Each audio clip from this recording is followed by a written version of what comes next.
there, my friends. This is Grace, and welcome to another video. And this is layout number 8 with our Sketch Jumpstart series. I'm showing you this pack of products. It's my 4th of July kind of kit, a homemade kit. So I put together all of the papers and stickers that I would most likely use for my 4th of July or summer themed type of layouts. And I have some newer to me papers that I had purchased at Scrapbook Generation. Maybe I shouldn't say newer because I purchased this like late last year. So not quite new, but I haven't touched it. So I'm just going through them. And then I have also my older Bo Bunny 4th of July themed or patriotic themed papers. So I'm just kind of going through my papers here, trying to figure out what I want to use. This is going to be a double page layout. This is the only double page sketch that I had made for this specific batch of sketches that I created a long time ago. So I'm happy to be able to create with that because then I'm finally going back to my favorite, which is double sketch.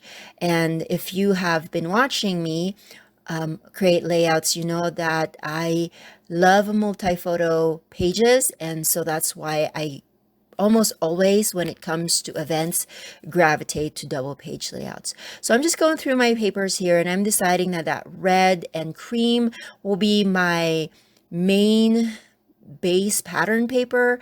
The foundation cardstock will be that craft.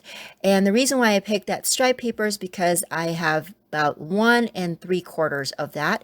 And I figured that that would be the best to use because it will span the whole length or width of my 12 by 24 canvas. So because the paper has some flourishes on the side, I wanted to make sure that I can create kind of a corner design to it. So one will be on the top left and then the other one will be on the bottom right. And then the sketch had some scallops on the top and bottom of it, so I'm going to do that as well. But I felt like the paper, I think I cut it out as 8.5, and I felt like it was a little bit too short, so I used that firecracker paper and I cut out 1/2-inch strips of that, and I'm going to put that on the top and bottom of the papers so that it will extend the length of that red and beige stripe paper. Now I am cutting a border from this blue cardstock. I debated if I should use some more pattern paper, but none of the papers that I have, worked well, blended well with what I'm already using, because most of the ones that I have in this kit are just stripes, and I didn't want this layout to look like it was just full of stripes. I wanted to have a little bit more variation with the designs, so I'm keeping it solid with this border. Now this is a wider border. I think this is my only wide border punch, but I love it. I think I should use it more often, especially with double page layouts, because it is a larger scallop. It works really well with a bigger canvas, so I should do that more often. That is my mental note to myself that I'm saying out loud. So here I am trying to add them. As you can see, my process is I don't adhere anything yet until I am happy with the design. And so I can move them around and figure out the placement, the where everything's gonna go. And I probably did cut, like I have too much paper for the size that I want, but it's okay. I like it. I like that there's just a little bit of that, about 1 inch on the top of the craft cardstock and about 1/2 inch on the bottom. And of course, the pattern paper in the center will be covered mostly by my photos.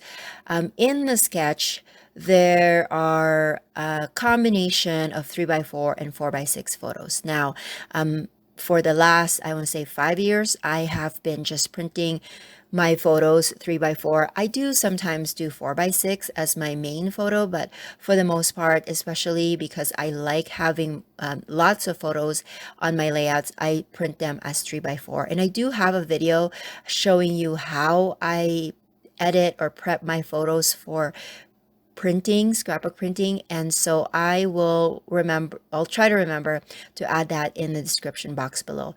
Now the sketch called for like one 4x6 on the top left, and then a big block for title. And then the photos on the right kind of go like up and down design, but I just wanted them to just be like a whole block. And then I debated if I would mat them because I do have a fairly busy pattern paper. I didn't want it to get lost, but then I just decided to use some photo corners, and that was really great because I haven't used my photo corners in a long time, and I just have white ones that I purchased at Michael's, and that worked well because you can still see the definition between the photos and the paper, but then it doesn't add any more colors or any more layers in between the photos and the pattern paper.